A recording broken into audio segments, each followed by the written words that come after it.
নমস্কার বন্ধুরা, আশা করি ভালো আছো। আমি গৌরব চ্যাটার্জি। আমি একজন সাইকোলজিস্ট ও ম্যাথমেটিস্ট।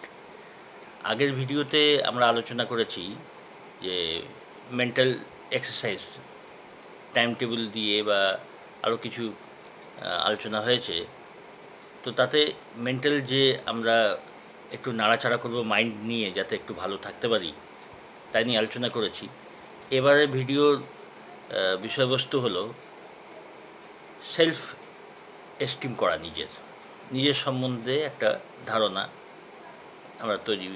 আমরা ওটা দেখব কিভাবে নিজের সম্বন্ধে একটা ধারণা তৈরি হয় মানুষের, মানে করা যায়। এটা খুব দরকার, কারণ নিজের সম্বন্ধে যদি কোনো আইডিয়া না থাকে, ধারণা না থাকে, তাহলে মানুষ এগোবে কী করে? যেরকম দেখো, আমরা আমাদের সম্বন্ধে একটা ধারণা তো আমরা তৈরি করে থাকি, পাড়ার লোকেরা করে থাকে।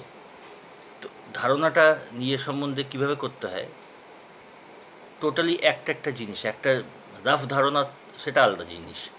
একটা একটা জিনিস, যেমন একটা খাতা নিলে, আগে যেই খাতা আমি টাইম টেবিল মেনটেনের জন্যে বা নিজের প্রয়োজনে আমি ইউজ করতে বলেছিলাম, সেই ডায়েরিরই বা সেই খাতারই একটা পোর্শনে তুমি এটা করতে পারো, বা আলাদা খাতাও নিতে পারো। তাতে একটা এস্টিমেট, নিজের সম্বন্ধে একটা ধারণা তৈরি করতে হবে নিজের সম্বন্ধে। তার মধ্যে নিজের যেমন বয়স, নিজের হাইট, হ্যাঁ, শরীর স্বাস্থ্যের কন্ডিশন, পড়াশোনা, এডুকেশন কতখানি, অন্যান্য যোগ্যতা, অনেকটা যে বায়োডাটা যেমন মানুষ লেখে ওই জাতীয়, কিন্তু তার থেকে এটা একটু আলাদা হবে। তো নিজের সম্বন্ধে একটা আইডিয়া তোমাকে রাখতে হবে, যে তুমি কীভাবে, কোন কোন জিনিসগুলো তোমার পছন্দ, কোনটা অপছন্দ, তোমার শরীর স্বাস্থ্য কেমন থাকে, তারপরে তোমার পরিচিতির গণ্ডির যারা আছে, তোমার পরিচিতিদের মধ্যে ভালো লোক, পদস্থ লোক, সেরকম লোক কাদের সাথে তুমি মিশছো, এই জাতীয় জিনিসগুলো নোট করতে হয়। এবং তার সাথে সাথে দুটো কাজ করার আছে। সেটা হলো, একটা হলো যে মেরিটস আর ডিমেরিটস, তোমার ফেভারে কী কী গুণ আছে, তোমার কোয়ালিটি কী কী আছে, কী কী যোগ্যতা আছে, সেটা লিস্ট করা। এবং আর একটা পেজে ডিমেরিটস, তোমার অবগুণ কী কী আছে, ব্যাড হ্যাবিটস কী কী আছে, সেগুলো নোট করা। তো সেগুলো নোট করবে শুধু নিজের সম্বন্ধে একটা ক্লিয়ার কাট ধারণা যেটা, সেটার জন্য করবে। ওই জন্য যেগুলো তোমার ব্যাড হ্যাবিট বা খারাপ দিক যেটা, সেটা তুমি নোট করবে, কিন্তু বারবার পড়বে না। ওটা জাস্ট মাথায় রাখবে যে হ্যাঁ, এই জিনিসগুলো তোমার রয়েছে। কারণ এগুলো যদি তুমি না লেখো, কি খারাপ কি ভালো যদি না লেখো, তো তোমার নিজের সম্বন্ধে ধারণা ক্লিয়ার হবে না, আর ফলে নিজের ডেভেলপমেন্টও হবে না। তো নিজের ডেভেলপমেন্ট করার জন্যে এইসবগুলো পয়েন্ট আউট করে লিখে রাখা দরকার।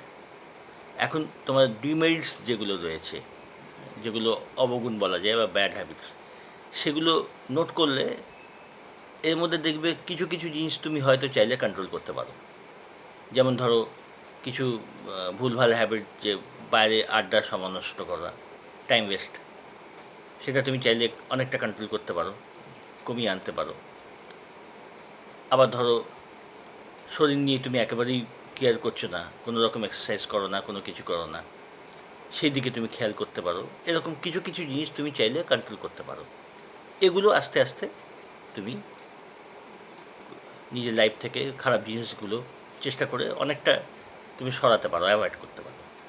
আর ভালো জিনিসগুলো তুমি দেখো, কোন কোন জিনিসগুলোকে তুমি ডেভেলপ করতে পারো, কোন কোন হবি বা ভালো কোয়ালিটি যেগুলোকে তুমি ডেভেলপ করতে পারো। অনেক সময় দেখবে যে তোমার মনে হতে পারে যে এই জিনিসগুলো অনেক দিন থেকে তুমি ভাবছো এই জিনিসগুলো শিখবে, বা এই কোনো ভালো হবি যেটাকে তুমি ডেভেলপ করবে, কিন্তু তোমার মাথায় একবার দুবার আসছে, আবার ওটা ভ্যানিশ হয়ে যাচ্ছে। ওইগুলো এবার ডিটারমাইন্ড হয়ে ওগুলোকে তুমি ডেভেলপ করতে পারো। তো এইভাবে আস্তে আস্তে একটা প্র্যাকটিসের মধ্যে আনা যায়। সবথেকে ভালো জিনিস হলো এই প্র্যাকটিসে, যে নিজের সম্বন্ধে ধারণা ক্লিয়ার হলে তবে তো তুমি এগোবে। তো এই ধারণা, নিজের সম্বন্ধে একটা ক্লিয়ার কাট রাখা চাই। এরপরে তুমি কিভাবে এগোবে সেটা তোমার পক্ষে সুবিধা হবে।